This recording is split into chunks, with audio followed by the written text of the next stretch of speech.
Que estuve muy poco con ellos. Pensé que dejaba la patria en Puerto Seguro. Habíamos ganado la presidencia. Con el favor del pueblo ecuatoriano habíamos ganado la mayoría en la asamblea. Ahora me doy cuenta de lo ingenuo que fui. Esto realmente ha sido una pesadilla. El mismo que decía en campaña, pueden revisar, Lenín Moreno Garcés, que yo era el mejor presidente de la historia del Ecuador. Aquellos que decían, Lenín Moreno en sus discursos, que sus nietos, sus descendientes, iban a escuchar que ellos trabajaron con Rafael Correa en una revolución que ya es leyenda. Los mismos que se despidieron de mí el 24 de mayo, llamándome nuestro eterno presidente.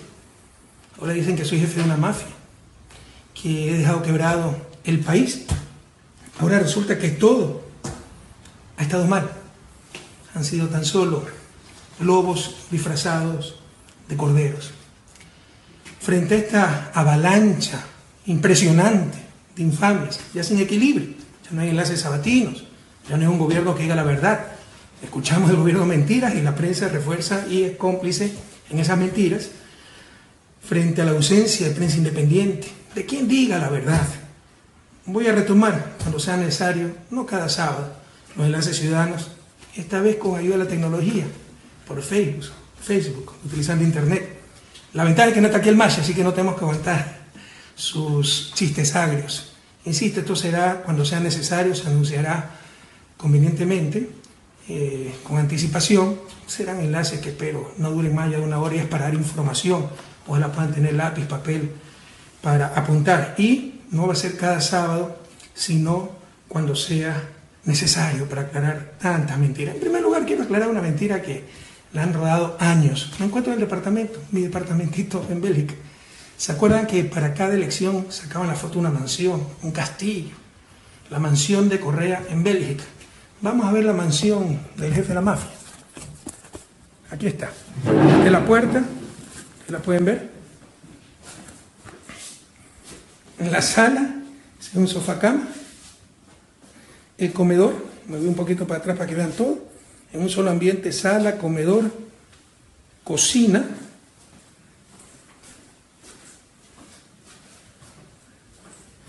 Voy a pasar a la única habitación que tiene el departamento. Habitación detrás de la cocina. Esta es la mansión. Aquí pues con recuerdo de mi patria, obviamente, como el sombrero de paja toquilla. Entonces, en verdad, se trata de un departamento de una habitación para una pareja de estudiantes, en el que se puede estar por vacaciones, apretados, en el sofá cama, arreglándonos como podamos. Obviamente para vivir era demasiado pequeño, en consecuencia pues incluso he tenido que arrendar un departamento un poco más amplio y voy a tratar de hacer aquí mi oficina, poner mi escritorio, mis libros. Traje como 200 kilos en libros porque me quería dedicar a la vida académica. Una de las tantas mentiras que se dijeron, eso es lo que hemos tenido que aguantar 10 años. 10 años de infamia, calumnia. Sí cansa, compañeros, sí cansa. Pero bueno, como siempre decimos, nos pueden doblar pero no quebrar. Ahora nos hablan de diálogo. Qué bueno, yo me pasé dialogando 10 años. Yo me pasé dialogando con los tricicleros, con los vendedores informales, con los artesanos, con los pequeños industriales, con las trabajadoras sexuales, con los grupos LGBTI, con los familiares de los desaparecidos. Nos reuníamos cada 6 meses. Ahora se reúnen con los poderes que nos hicieron tanto daño, en buena hora que el país se una y que se converse incluso con esos poderes, pero obviamente con principios, con valores, no con sometimiento, no con legitimación. ¿Cómo es posible que se converse con gente que ni siquiera rectifica sus mentiras? ¿Cómo es posible que se converse con gente mientras se sigue insultando a sus supuestos compañeros? Ya sabemos que no hemos sido compañeros, no hemos sido considerados, no han creído en nosotros, pero pensábamos al inicio aquello. Yo jamás me hubiera sentado a conversar con alguien que insultaba en ese entonces mi vicepresidente Lenín Moreno, pero son cuestiones de principios, son cuestiones de valores, de forma de ser. de cada quien, pero realmente lo que hemos tenido es un completo entreguismo. El reparto de la patria cual botín entre piratas. Toma esto para ti, toma esto para los otros. Buscar grupos lo que quieren escuchar, a los periodistas, a los militares, a los indígenas, no haciendo lo correcto, haciéndolo más fácil. Jóvenes, así nunca saldremos de su desarrollo. Vamos a ser como los ríos, totalmente curvos, que se desvían a cada instante antes de llegar al mar, porque buscan donde la tierra es más débil. No es que buscan llegar lo más pronto posible al objetivo, en nuestro caso el objetivo del desarrollo. Así no saldremos del subdesarrollo. Estamos ante un estilo de gobierno que se le dice a todos lo que quieren escuchar, no se hace lo correcto, se hace lo más fácil, se quiere contentar a todo el mundo. Y como siempre decimos, la fórmula del éxito no la conozco, pero del desastre es querer contentar a todo el mundo. Y lamentablemente, todo eso se puede aceptar, el juego democrático. No lo compartimos, creemos que es una forma mediocre de hacer política. Falta liderazgo, falta quien dé las grandes visiones nacionales. Pero el juego democrático, lo intolerable, es que para criticar a sus compañeros, a aquellos por los que están ahí, en esos puestos, en estos momentos, los que arriesgamos hasta la vida por construir la patria nueva, se utilicen dos armas muy bajas, terribles, utilizadas por la oposición con sus medios de comunicación. Es así prensa corrupta. La del país quebrado, ustedes saben que soy especialista en economía, y la de la corrupción. ¿Qué golpe más bajo? Cuando hemos hasta arriesgado la vida para luchar contra la corrupción. Y no solo que no hemos robado, compañeros, no hemos dejado robar. El caso Petrocodo de Brecht. Por supuesto que van a existir casos aislados. Si un gobierno honesto no es donde no existen casos de corrupción, existen hasta en el Vaticano. Lo ha dicho el Papa Francisco. Es donde se persiguen, se investigan, se sancionan esos casos de corrupción, donde no se tolera la corrupción. Y nosotros no la hemos tolerado. Fíjense el país que teníamos antes, de que llegaban al aeropuerto, inmigración, ya había problema. Sacar algo de las aduanas, si no pagaban no podían sacar. Ya no existe nada de eso. Estos casos aislados de corrupción serán sancionados y que se investiguen, compañeros. Pero hablemos de la primera barbaridad, que hemos dado un país quebrado, sobreendeudado. Podemos hablar muchísimas cosas, de todo lo que tuvimos que enfrentar estos 2 últimos años, pérdida de 10% del PIB en exportaciones, primera vez en más de 30 años que caen 2 años seguidos las exportaciones, pero esta vez sin tener moneda nacional y soportando macro devaluaciones de Colombia y de Perú,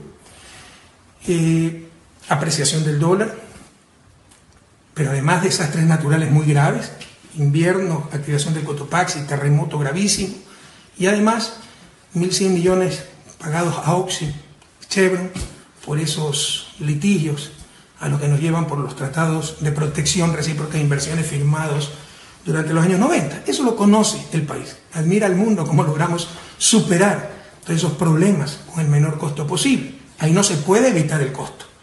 Se tiene que buscar el menor costo posible y sobre todo proteger a la grande mayoría, a los más pobres, que no aumente desigualdad, etc. Pero vamos a referir solamente al aspecto deuda, cómo se ha maltratado el aspecto deuda. Lo primero, para simplificar, digamos que hay 3 niveles de deuda, en verdad hay más, pero son los 3 niveles que están utilizando y confundiendo. El primer nivel es la deuda consolidada. ¿Qué es la deuda consolidada? Es, como dice el artículo 124 del Código Orgánico de Planificación y Finanzas Públicas aprobado por nosotros, limita el endeudamiento público, el monto total del saldo de la deuda pública realizada por el conjunto de las entidades y organismos del sector público. En ningún caso podrá sobrepasar el 40% del PIB. Señor Lasso, es ley, es Código de Planificación Financiera, no es Constitución. Usted quiso ser presidente de la República y supongo que todavía quiere. 2 veces ha sido candidato y ni siquiera sabe que esto no es principio constitucional, sino es ley que nosotros mismos aprobamos. El señor Lasso manifestaba, de acuerdo a la Constitución, no se puede pasar del 40%. Pero ¿qué nos dice? Es el conjunto de las organizaciones e instituciones del sector público. Queremos saber cuánto debe ese conjunto. Es como cuánto debe una familia. Sería un absurdo, para saber la capacidad de pago de esa familia, que yo contabilice cuánto le debe el papá a la mamá o el hijo a la mamá.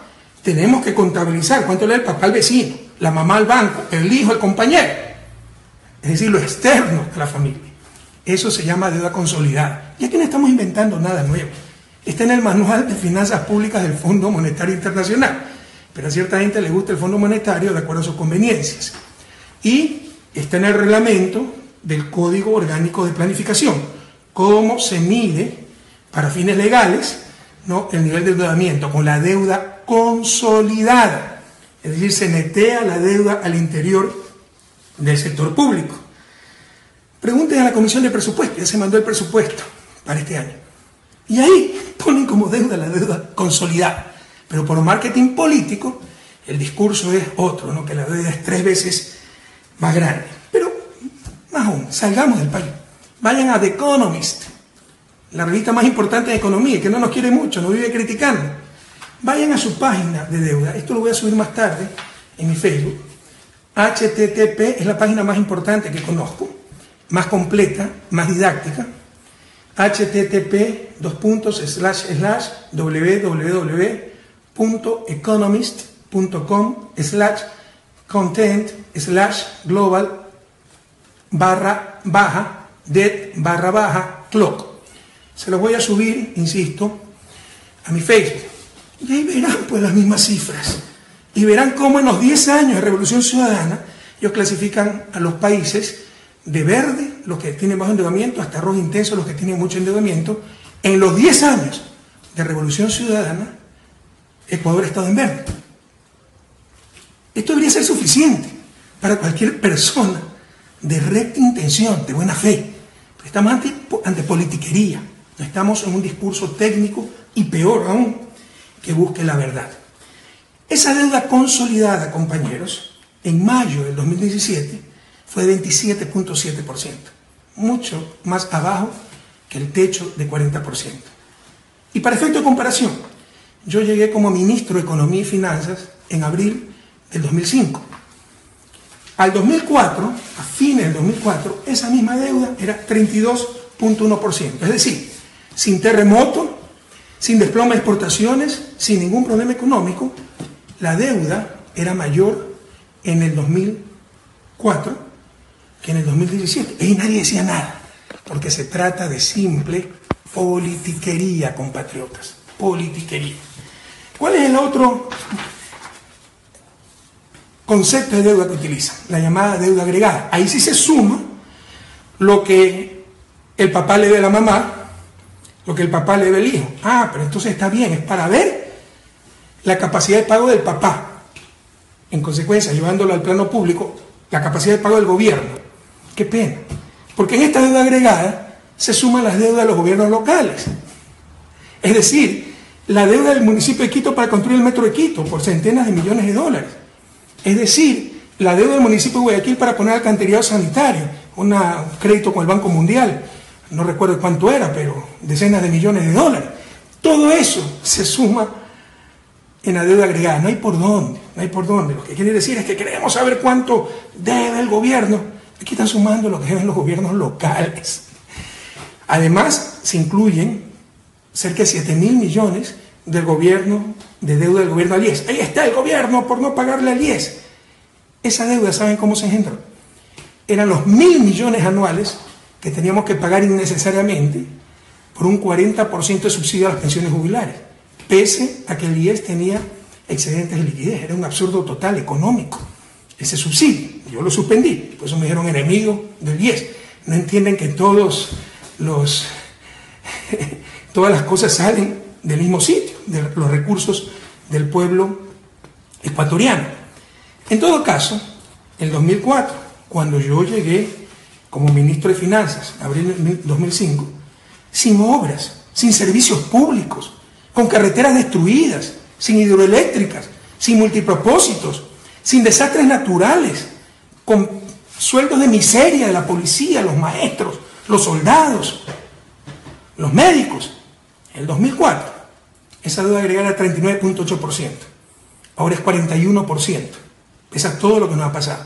Y nadie decía que había que hacer, porque se trata de pura politiquería. o de gente que no sabe lo que habla. Y vamos al tercer concepto que estamos utilizando, que ya no es deuda, es cualquier cosa. Han sumado todo, peras con camello, carro con arena, qué sé yo, han sumado de todo. Nunca se ha hecho eso, nunca. Ustedes revisen si hay alguna serie estadística. En los dos conceptos anteriores hay serie estadística, siempre se han utilizado esos conceptos. En esto que han sumado hasta pasivos contingentes, es decir, lo que podría ocurrir, ¿ya? Eso nunca se ha hecho. Nunca se ha hecho y por eso no hay estadística. Pero nosotros hicimos un ejercicio para calcular cuánto hubiera sido eso en el 2006. Quiero decirles que cuando yo fui ministro, abril del 2005, recibí atraso de 600 millones de dólares en una economía de 40 millones de dólares. 1.5 más o menos del PIB. Siempre ha habido atrasos, pero nunca se contabilizaba. Cuando llegué como presidente en el 2007, solo la contingencia de Oxy nos tenía demarados por 3.200 millones de dólares, con intereses. Esto llegaba casi a 4.000 millones, en una economía de menos de 50.000 millones, esto era 8.5% más o menos del PIB. 8.5% solo la contingencia de Oxy. ¿Se imaginan si yo sumaba todo esto para decirle el Ecuador está en crisis y justificar subida del gas, la gasolina, como siempre hacía? Nunca se ha hecho esto.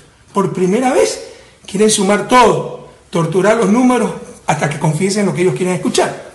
Pero hemos hecho el ejercicio para el 2006, lo hizo Fausto Herrera, nuestro ministro de Finanzas, y actualmente, sumando todo, hasta lo que pudiera ocurrir, los pasivos contingentes, me parece que hasta la deuda del IES, que ni siquiera está en firme, y la tienen que pagar también, de acuerdo al informe de Contraloría, empresarios y trabajadores, está en 55% actualmente, esa suma de todo, no sé cómo llamarlo, porque no existe esa categoría en finanzas públicas, la suma de todo, hasta pasivo contingente, hasta lo que se les ocurrió.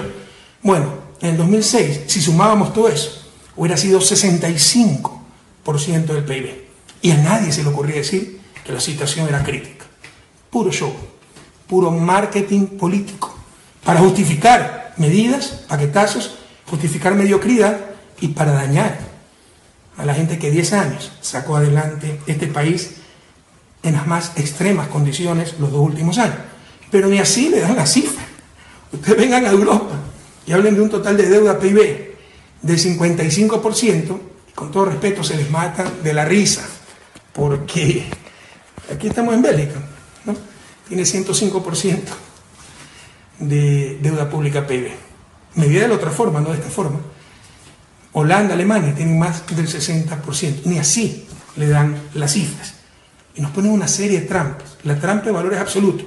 La deuda se triplicó, y comparan en valores absolutos la deuda de una economía de 40.000 millones con una economía de más de 100.000 millones.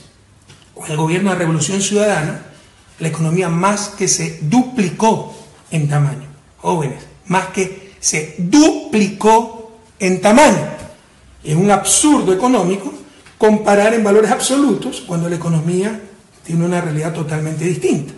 Es como que yo diga, antes debía 100, cuando ganaba 500, ahora estoy fregado, gano 200, debo 200, pero antes debía 100 cuando ganaba 500. Ahora estoy fregado, debo el doble, 200, pero gano 2.000, 4 veces más.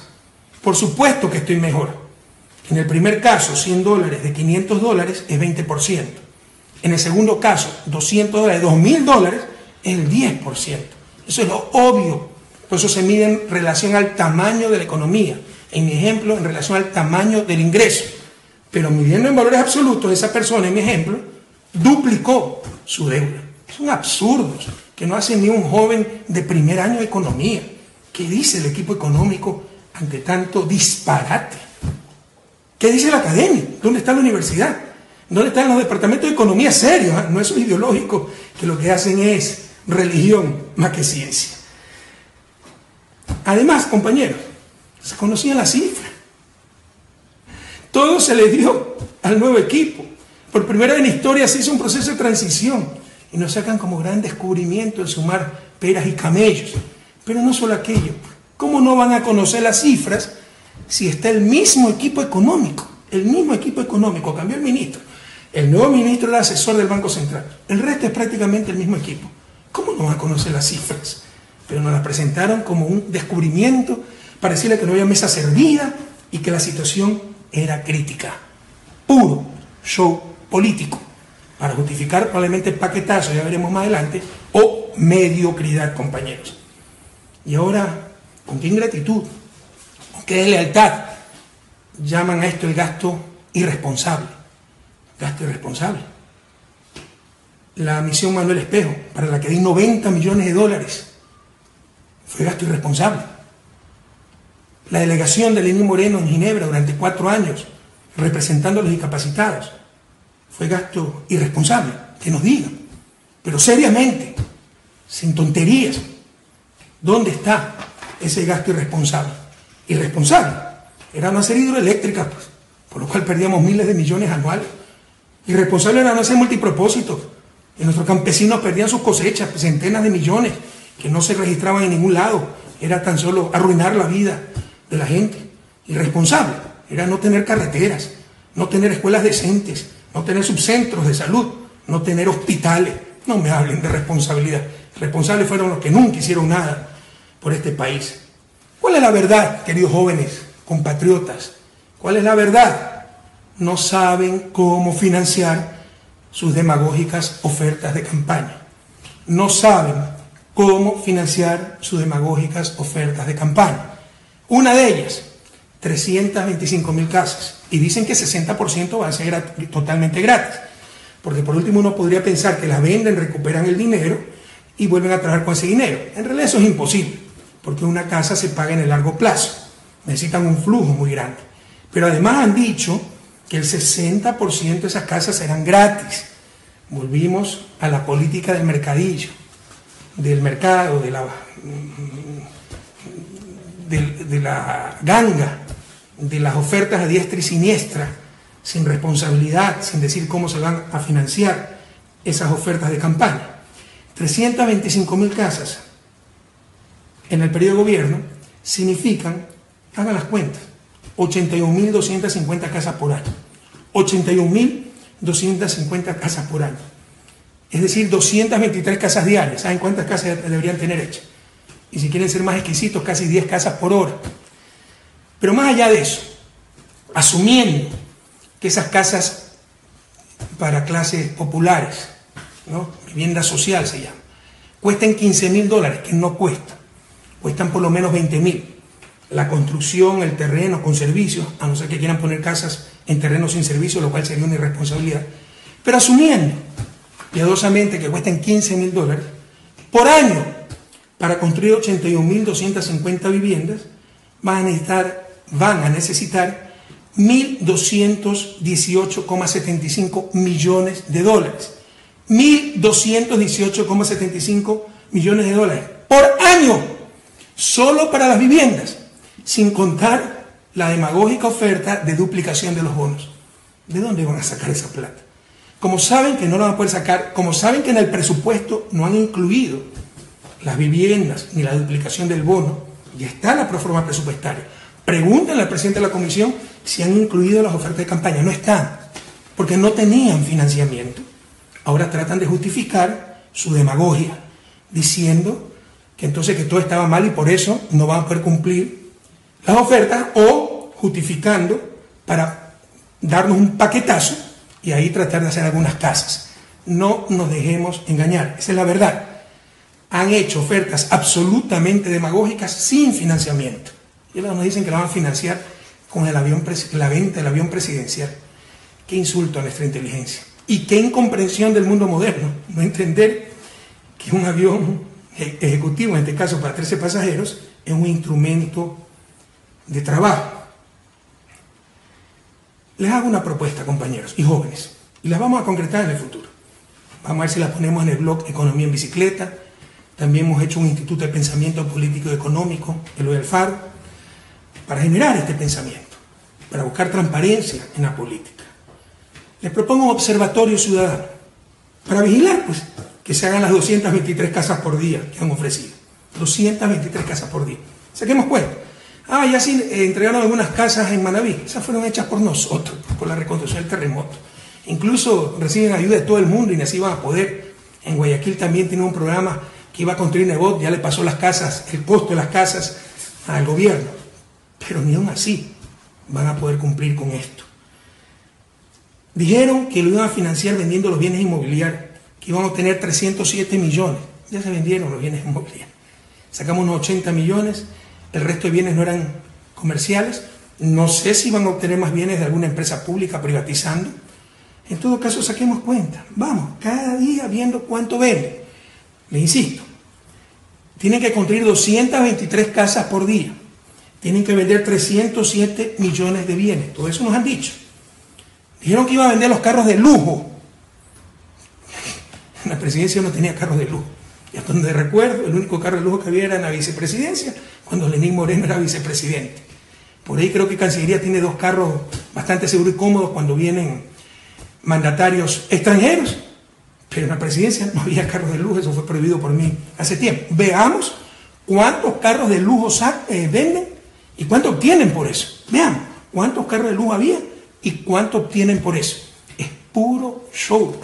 No están resolviendo los problemas, no están engañando, están haciendo un espectáculo, marketing político y del más bajo nivel.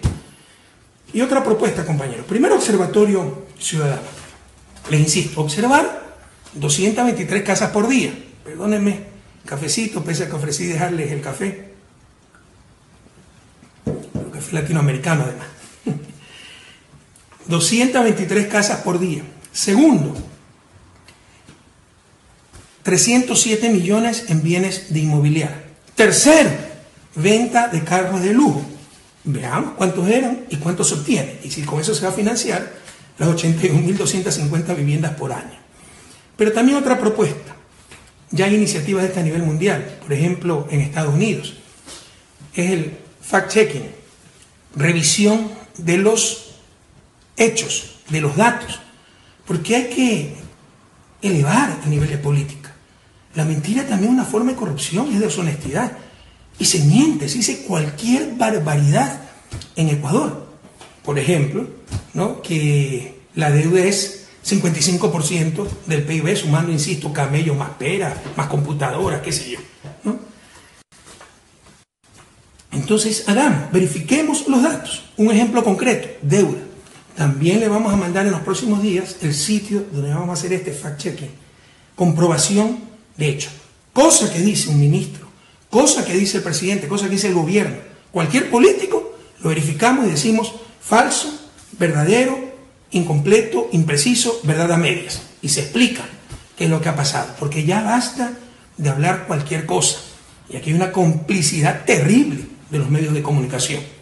En la parte económica, ¿acaso no tienen analistas, periodistas especializados en esto? Como alguien nos dice, oiga, nunca se ha calculado la deuda así, que están sumando, usted está equivocado. Nunca se dice aquello, nunca se hace aquello. Y la demagogia también es corrupción. La demagogia también es corrupción, compañeros. Es el país del pasado. La traición no es solo a mí, es a todo un pueblo. La demagogia es corrupción. Y ya que hablamos de corrupción, entremos al segundo punto. Primer punto con el que quisieron atacarnos de forma muy desleal, tergiversando cifras. Y qué pena que esté el mismo equipo económico. Por favor, qué ética profesional manejan. Si callan ante las barbaridades que se están diciendo, ustedes saben que se están mintiendo. ¿Cómo pueden seguir ahí si saben que se está mintiendo? El primer golpe bajo fue decirle a la oposición y a la prensa lo que querían escuchar. Y para la prensa corrupta, falta de profesionalismo, transparentar las cifras es que le digan lo que querían escuchar. Las cifras son mentirosas, ya lo hemos demostrado. Y cualquier duda, les repito, para que nadie se me olvide, vayan a la página de Economics, la página tal vez más importante del mundo, se las voy a poner porque aquí se ve al revés, se los voy a poner la dirección en mi página Facebook, http://www.economics.com/content/global-debt, deuda en inglés, _clock, reloj, ¿no? Y vean cómo Ecuador siempre está en verde, y tienen el comparativo a nivel mundial. Y es un software muy bonito, y pueden poner la deuda de Ecuador total, per cápita, la deuda de Estados Unidos, la deuda de España, y comparar qué país tiene menos deuda, no hay dónde perderse. Pero el segundo golpe bajo, estamos defendiendo a los traidores que nos engañaron, traicionaron a su patria, a la revolución, con hechos de corrupción. Se dejaron vencer por la adoración al dinero. Hemos sido los primeros indignados, pedimos disculpas al país por eso. Pero somos responsables, yo creo que soy responsable políticamente. Pero la responsabilidad política, para ser sancionada, es que si retrocedimos en los controles, y por eso ocurrieron las cosas. O hemos mejorado muchísimo los controles, pero suceden las cosas que suceden, como el caso de Brecht, en 12 países, no solo en Ecuador, que sucede en el Vaticano. Entonces, pero nos quieren hacer hasta culpables, cómplices de esos casos de corrupción con una bajeza impresionante. Yo les puedo decir, con la frente en alto, con la mirada clara, que no hay gobierno que haya luchado más contra la corrupción que mi gobierno. Ha habido 2 casos de corrupción, pero si eso nadie ha garantizado. Mañana puede haber un caso de corrupción en este gobierno, todo el gobierno es corrupto. Mañana hay un cura pedófilo, todos los curas son corruptos. La conferencia episcopal es dañada. Por el amor de Dios, ¿cómo podemos tratar con tanta ligereza estas cosas? Pero recuerden ustedes, ya no existe esa corrupción generalizada, institucionalizada, evidente, descarada, tolerada. Por ejemplo, registro civil, Telefónica, perdían centenas de millones de dólares, ahora nos dan centenas de millones de dólares. Aduanas, migración, policía, sistema judicial, sistema de compras públicas que no existía. Hoy tenemos el sistema más moderno de América Latina. No significa que es infalible, pero es el mejor de América Latina, hemos mejorado muchísimo. Ahora los pequeños empresarios pueden venderle al Estado y algunas con su silencio caen a complicidad, compañeros. ¿Dónde están esos pequeños empresarios? Para decir claramente, yo ya puedo participar de concursos, yo nunca he dado una coima, ha ganado el mejor. Ustedes saben que es cierto lo que digo, pero algunas veces el silencio de los buenos es tal vez más grave que las calumnias de los malos, compañeros. Hay que decir las cosas, hay que dar testimonio. También estaba la corrupción en cuanto a la evasión de impuestos. Ustedes nos quieren hacer creer que la corrupción es patrimonio del sector público. Había mucha corrupción en el sector privado. Se evadía impuestos, eso ya no existe. La corrupción en el no hacer. No se hacían hidroeléctricas para mantener el negocio de las barcazas. No se hacía almacenamiento de gas en tierra para mantener el negocio del gas, de la distribución de gas y el almacenamiento de gas en buques. La corrupción del no hacer. Ya nada de eso existe. Ocurre el caso Petroecuador. Lo tratan, como siempre, de politizar, y está prácticamente resuelto. Y resulta que el cabecilla, además de Carlos Pareja Llanucel, en buena hora haya regresado al país, es Carlos Pareja Cordero. Pero Charlie Pareja Cordero, compañeros, no es cualquier hijo de vecino, no es cualquier pelo de cochino.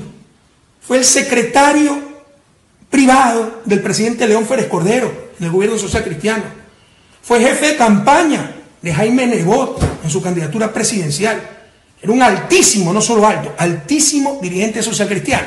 Entonces, como le salió el tiro por la culata, resulta que el jefe de la mafia, ahí sí la mafia, que había quedado en Petroecuador, porque recuerden, cuando yo llegué al gobierno, la corrupción en Petroecuador era tan grave y tan generalizada que tuve que declarar la emergencia y mandar a la Marina. ¿Se acuerdan o no? Tuve que mandar a la Armada Nacional para que transparentara, arreglara Petroecuador, porque estaba secuestrada por la corrupción, la desorganización, la ineficiencia. Lamentablemente quedaron ciertos brotes de corrupción, pero esta mafia que quedó ya está resuelto, ya está demostrado, ya está fugado también este tipo.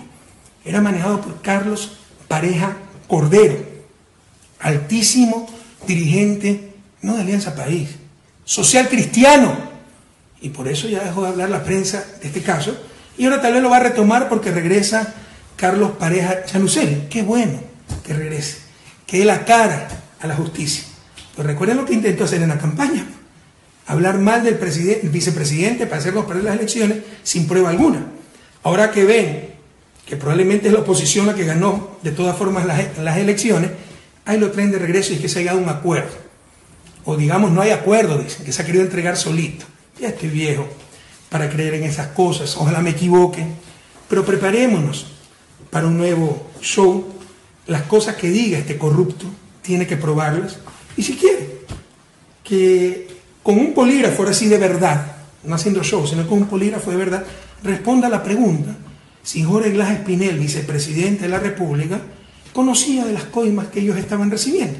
Pero esa pregunta concreta, no generalidades de que Jorge Glass conocía de todo. Recuerden que mi hermano Fabricio Correa dijo lo mismo cuando hizo contratos ilegales, ¿no?, para tratar de involucrarme. Rafael conoce de todo. Había que preguntarle si conocía de sus contratos y no los conocía. Acá hay que preguntarle con polígrafo si es que Jorge Glass Espinel conocía de las coimas que estaban recibiendo. Qué bueno que lo hayan logrado traer a Carlos Pareja. Es interesante ver cómo en nuestro gobierno los corruptos huían, en este gobierno los corruptos se entregan, intermediario, el presidente de la Asamblea, Pepe Serrano. ¿Qué rayos hace un presidente de la Asamblea intermediario para estas cosas? Suena rarísimo. Ojalá me equivoco, pero recuerdo, Carlos Pareja es manejado por los Isaías. Demostramos que las declaraciones que dio eran en el mismo hotel donde habían dado las declaraciones a los Isaías. Los Isaías manejan a Bucarán. Bucarán es aliado del gobierno, porque se hizo un pacto para entregarle las eléctricas. Viajó el 5 de mayo Pepe Serrano, presidente de la Asamblea actual, y Eduardo Manga, secretario de la presidencia actual, a Panamá a pactar con Bucarán. Y las casualidades de la vida, ahora regresa Carlos Pareja Llanuselli. En buena hora que responda ante la justicia por todas sus fechorías, por todas sus traiciones. Yo reconozco mis limitaciones, yo no soy bueno para negociar con corruptos. A mí les puedo mostrar, se los mostré alguna sabatina, me mandó un par de mails, uno de ellos diciendo que no involucraba a su familia, y con la frontalidad que me caracteriza yo le digo, pero si tu familia está involucrada, aquí están los depósitos, etc. ¿Ya? Entonces ahí se destapó contra nosotros. Tenemos que estar muy atentos si no hay un acuerdo entre bastidores a espaldas del pueblo ecuatoriano. Y ojalá me equivoque, pero creo que debemos estar preparados para un nuevo show. Y diga lo que diga, un corrupto tiene que probarlo, compañero. Yo creo que viene es como peón en un tablero de ajedrez para hacer politiquería. Insisto, temo que están montando otro gran tongo, y particularmente contra el vicepresidente, al cual por todos los medios, es increíble la persecución al vicepresidente, por todos los medios lo quieren destituir, porque uno de los escollos que tiene, tal vez el más importante, en sus planes. Que muestren no lo que dicen los corruptos de Petrogordo de Odebrecht, porque este señor Santos Odebrecht es el capaya, de ese caso. También un corrupto que echa lodo con ventilador. Que muestren, pero con pruebas, si Jorge Glass recibió 20 centavos. Si no, a defender a nuestro vicepresidente con todo el alma. Se está queriendo triturar a un hombre honesto, compañero, a un hombre inocente. Y a mí no me importa mi carrera política y tonterías así. Me importan mis principios. Y siempre defenderé a un hombre bueno, a un hombre inocente. Y si las piedras tienen que gritar, que griten. No podemos callar ante tanta injusticia. No se puede caer tan bajo en política que por aniquilar al adversario, lo digo deshonesto, corrupto, le daño su honra, su reputación, perjudico a su familia. No podemos aceptar esa clase de cosas. Que digan lo que quieran los corruptos, pero tendrán que probarlo. Y ojalá que, no sé si ya regresó Pepe Serrano en Miami, para ver si trae a Pedro Delgado y los Isaías también, ya que anda tan agencioso. El otro caso de corrupción, caso Odebrecht, ¿cómo se politizó también eso? Nunca dijeron que nosotros lo habíamos empezado a investigar, que en base a pruebas débiles, rumores, evidencia suelta, hicimos lo posible para detectar cuentas, detectar casas, oficinas. Había que esperar hasta el 1 de junio, que era el día en que la Fiscalía de Brasil daba a conocer las delaciones de los corruptos de Odebrecht, que se podía actuar. Pero es una ingenuidad pensar que el fiscal de la Nación fue a Brasil el 1 de junio y ese mismo rato se hicieron allanamientos para 5 o 6 personas en casi 20 localidades, ¿no? Oficinas, casas, todo eso estaba listo. Eso no se hizo en una semana, fue trabajo de varias semanas, compañeros.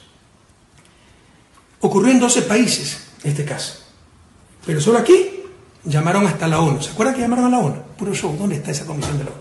Pero era para diferenciarse y hacernos quedar como corruptos a todos. No hay derecho, compañero. Una puñalada en la espalda. Para aquellos que, insisto, no hemos robado ni hemos dejado robar. Hicieron un frente anticorrupción. La situación era tan grave que hacer un frente anticorrupción. Y el problema era la democracia sin controles, que nos lleva al autoritarismo y la corrupción. Es decir, democracia sin controles también hay en los otros 11 países. Ya basta a no hacer politiquería con la lucha contra la corrupción, compatriotas. Lo que nos hablan de falta de controles. Me pueden decir cómo se controla una coima en una cuenta secreta en un paraíso fiscal. Ya hemos dado el primer paso, nosotros sí, serio. Aprobando la consulta popular para prohibir a los servidores públicos operaciones en paraísos fiscales.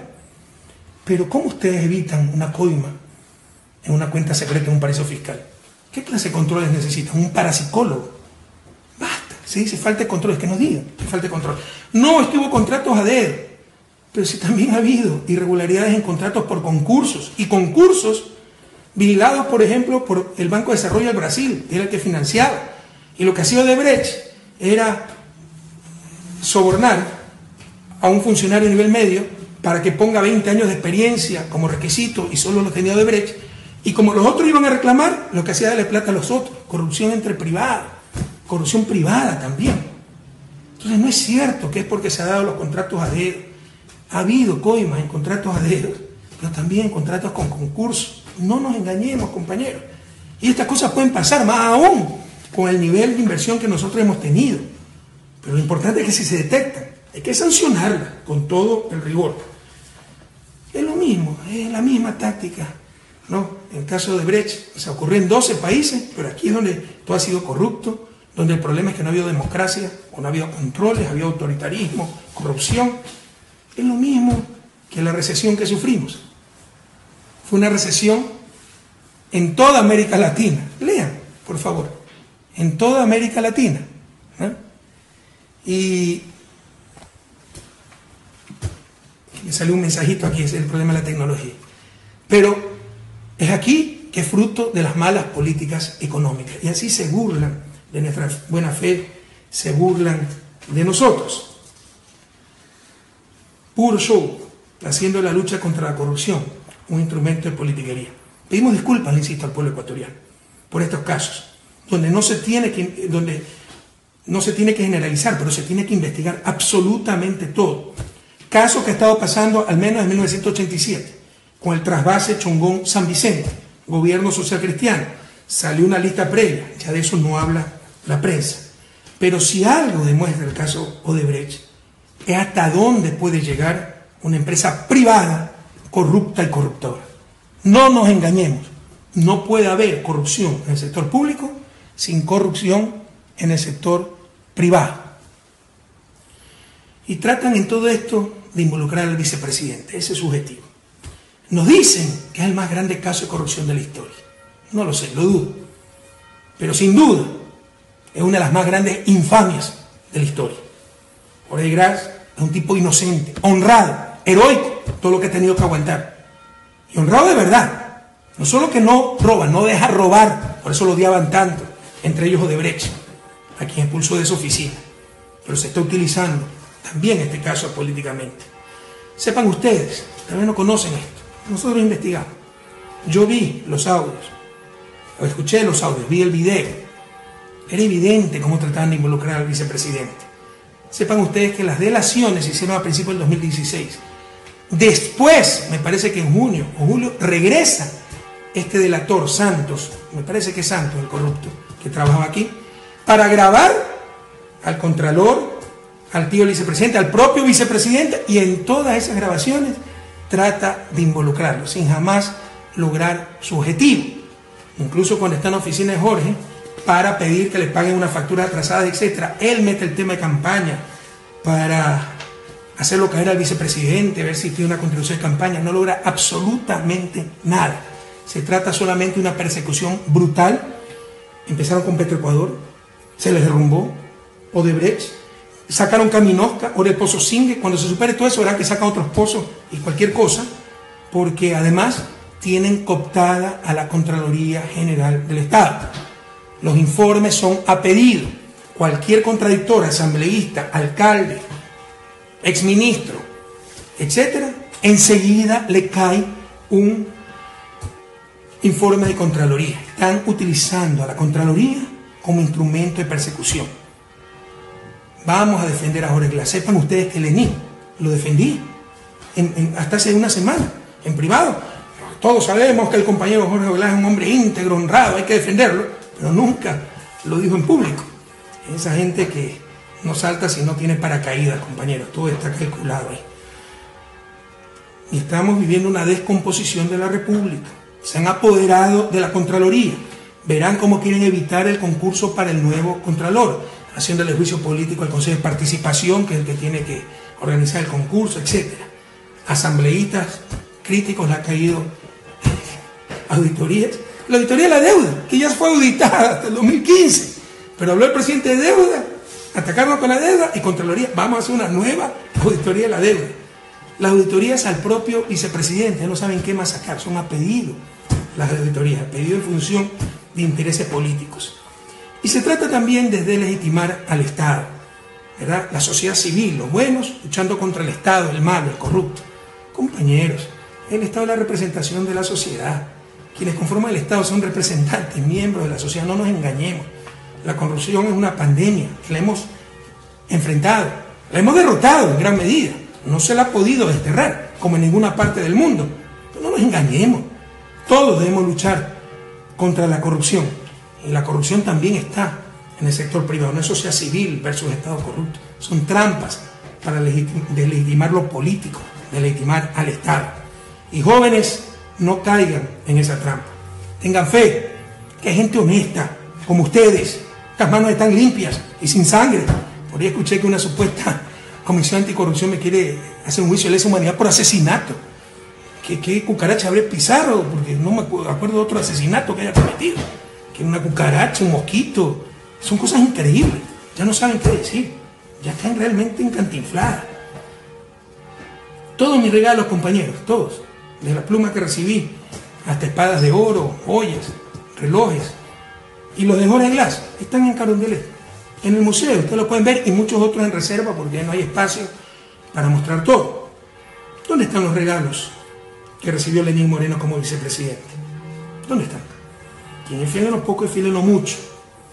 Con mucha bajeza se disfraza la falta de lealtad con lucha contra la corrupción. Decimos, oigan, por favor, no pueden hacer un show de esto. Nosotros vamos a luchar y no nos vamos a prestar complicidad. Nadie les dice eso. Dice que sean serios, que no calumnien, que no infamen, que no hagan persecución política bajo el pretexto de lucha contra la corrupción. En su vida lo ha hecho, en verdad. Siempre supimos que era una persona sin convicciones. Jamás nos imaginamos su nivel de deslealtad. Y ahora nos dice mafia.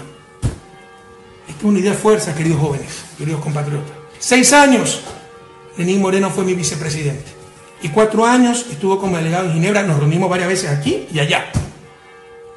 Entonces, o es cómplice de la mafia, de las gravísimas irregularidades que había por todos lados, o sencillamente miente. Estamos ante un estado de mentira. Mentir, mentir y mentir. Para fines políticos. Ya basta. Esto es una idea de fuerza. No hay cómo creerle nada. Fue 6 años vicepresidente. 4 años delegado en Ginebra. Si éramos una mafia y había irregularidades por todos lados, ¿cuándo lo dijo? O es cómplice o está mintiendo. Las mafias están ahora, como el pacto vergonzoso, corrupto con los Bucarán, entregándole las eléctricas, como el pacto con los socialcristianos, donde se le levanta la prisión a un empresario, Leonardo Borer, en buena hora por él. Yo creo que debe ser el último recurso a la prisión, en buena hora por su familia. Pero qué casualidad que solo le levanten la prisión a él, vinculado en el caso Petroecuador. Ese es el acuerdo con los socialcristianos, no nos engañemos. Así se está vendiendo la patria. El escándalo de miles de millones en lavado de dinero de un banco, ahí sí se hizo el allanamiento en forma confidencial, absoluto secreto, sin fotos, sin prensa. En lo demás sí yo, ahí nada. Pero resulta que el dueño del banco era el que le prestaba el avión para la campaña a Lenín Moreno. ¿Qué va a decir ahora? Por eso es cómplice entonces lo que ha pasado. Es el avión en que fueron a Panamá, pues, a pactar con Abdalá Bucarán. Ahora, Si tenemos nuevamente el hombre del maletín en oso, se veía hace 10 años en el país, tratando de comprar asambleístas, con puestos, con canonjías. Ahora tenemos una Contraloría que persigue a la gente. Presiones al fiscal para que impute al señor vicepresidente, impute a ministros para marcar la diferencia o para saciar venganzas. Eso es delito, presionar al fiscal. Ojalá el fiscal diga quiénes lo han presionado, compañeros. Pero ahora sí parece que el país volvió a la normalidad. Lo normal fueron los últimos 10 años, cuando no había nada de esto. Ahora sí llegó la normalidad y todos los grupos de poder contentos, la prensa, los actores políticos, a revelarnos, pueblo ecuatoriano. No podemos perder lo ganado, no podemos retroceder, volver al pasado. Y no se dejen engañar. Háganse preguntas tan sencillas como esta. ¿Ustedes están mejor o peor económicamente que hace 10 años? ¿Sus familias están mejor o peor económicamente que hace 10 años? ¿Nuestras ciudades están mejor o peor económicamente que hace 10 años? ¿Cómo ha cambiado el país? Y nos quieren decir que la situación es crítica. En el caso de corrupción, por favor, a no creerle a los de siempre, a la prensa. Vean su experiencia de vida. Cuando van al registro civil se les pide coima. Los artesanos, los empresarios, las compañeras de Hilando el Desarrollo, se les ha pedido coimas para los contratos con el Estado. Las compañeras de la economía popular y solidaria. Cuando van a las aduanas se les pide plata para sacar la mercancía. Cuando pasan migración se les exige algo. Cuando tienen un problema en las telefónicas tienen que pasar dinero. Los policías, cada esquina, cuando tenían el tránsito en sus manos, tenía cotización.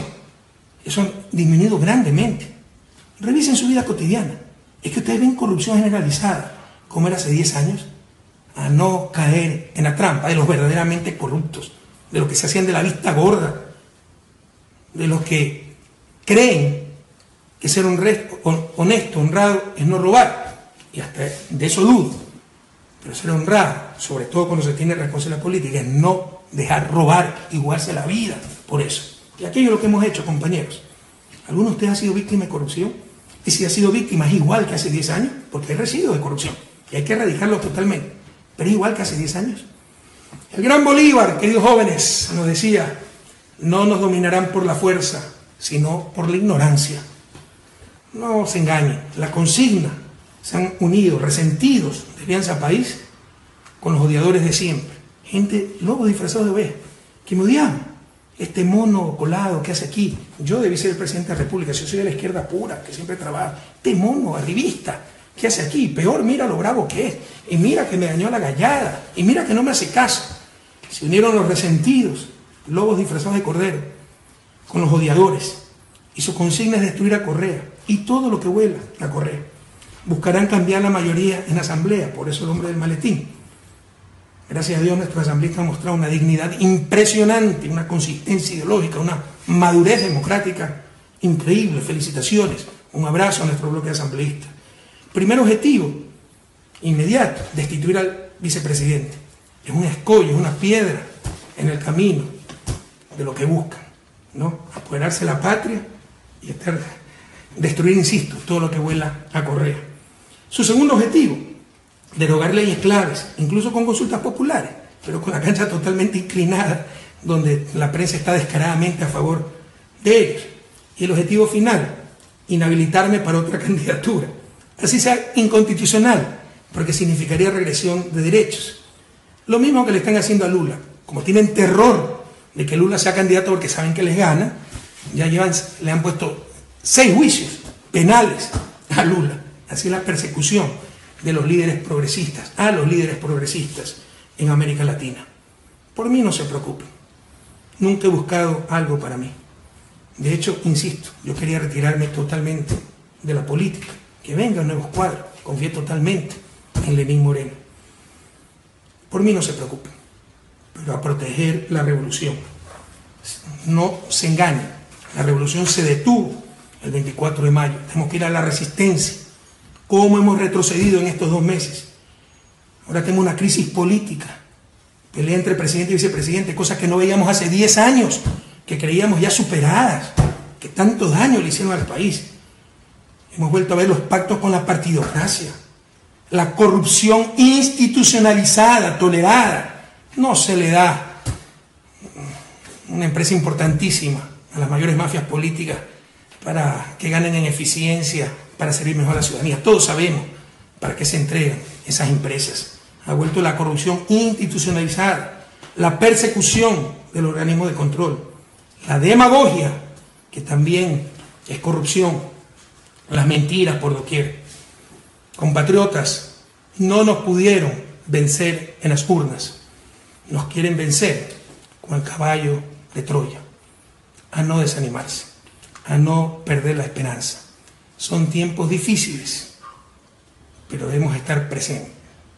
¿Y saben qué? La única salida para todo esto es vencer nuevamente. Fuerza, queridos compatriotas, y hasta la victoria siempre.